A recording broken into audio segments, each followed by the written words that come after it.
Resto Geek. Et maintenant, bienvenue dans votre émission Livres et JDR, Mangeons, Donjons, Bouquinons.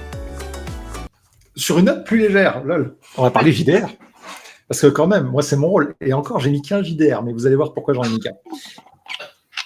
Le Black Sword Hack. Alors, qu'est-ce que c'est que le Black Sword Hack ? Je vais essayer d'aller vite, mais je vais essayer de rester concis. C'est un livre écrit par Kobayashi.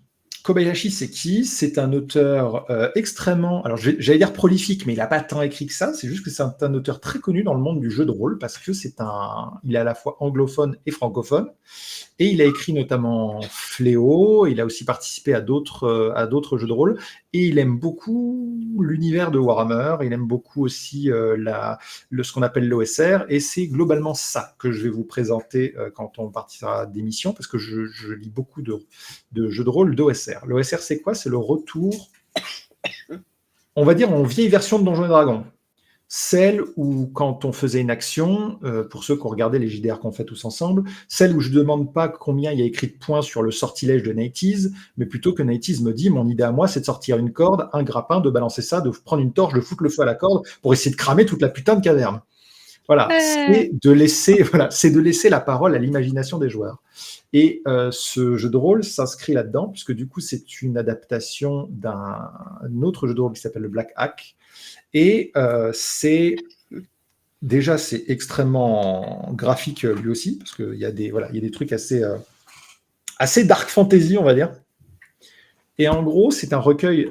J'ai choisi ce premier livre à présenter parce que c'est en français.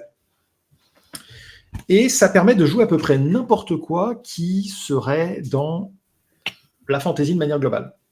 En étant très terre à terre, je dirais de la low à mid fantasy. Espérez pas balancer des boules de feu partout, c'est pas trop la thématique. C'est très à l'ancienne, comme le vieux Donjons et Dragons, c'est-à-dire 6 caractéristiques, un système de jeu très simple à base de D20.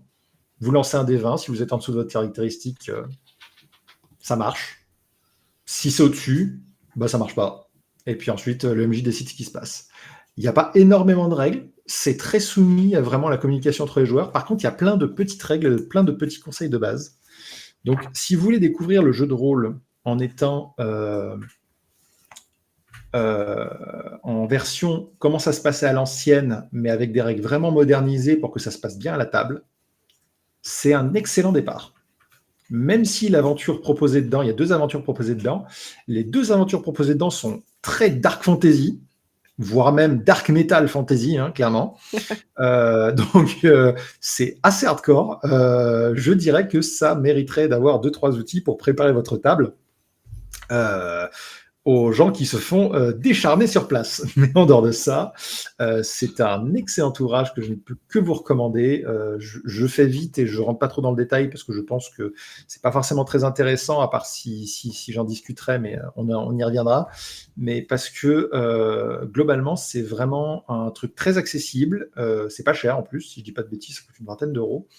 Et c'est un livre qui peut, à lui tout seul, vous faire jouer déjà beaucoup d'heures.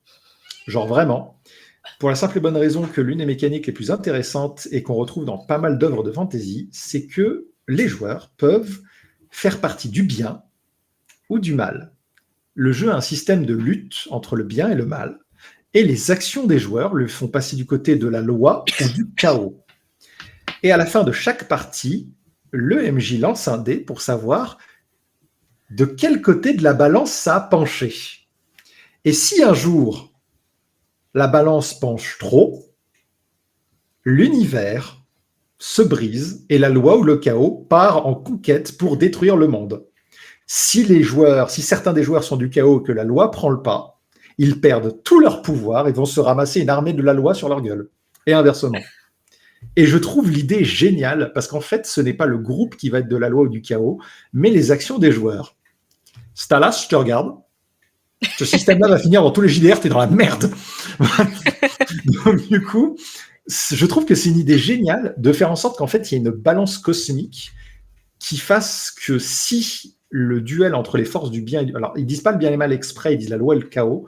Si les personnages foutent trop le bordel, ou si justement ils essaient d'aller trop vers tout est bien, allons vers l'ordre. En fait, dans les deux cas, ce n'est pas bien. Le monde a besoin de loi et de chaos. Mais si la balance penche trop d'un côté, un jour, le monde va basculer et ça finira mal. Et c'est la thématique de ce jeu de rôle. C'est pour ça que j'ai trouvé super intéressant. Voilà. Sachant que c'est optionnel. Si vous voulez pas jouer avec, vous faites pas. En tout cas, ça a fait marrer mes joueurs quand je l'ai essayé. J'adore la thématique comme ça. Je les prends avec une main, l'armée de la justice. Alors, je te présenterai un autre bouquin la prochaine fois, probablement, tu verras que non.